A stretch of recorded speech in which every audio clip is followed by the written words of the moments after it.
Hello everyone and welcome to the channel. In this video, I will show you exactly how to find your Facebook password. To retrieve your Facebook password, follow these steps.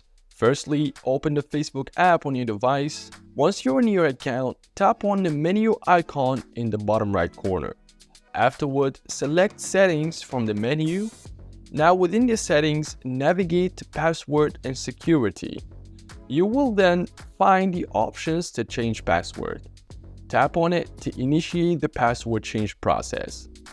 For this, you need to enter both your current and new passwords. After entering both, you will be able to view your current and new passwords. Next, open the web browser on your phone. Search for Google Password Manager here. Afterward, tap to open the Google Password Manager site. From this site, locate the Facebook option. By clicking on it, you will be able to view your Facebook password. Remember to keep your passwords secure and avoid sharing sensitive information. If you guys enjoyed this video, give it a like and share your comments or questions down below.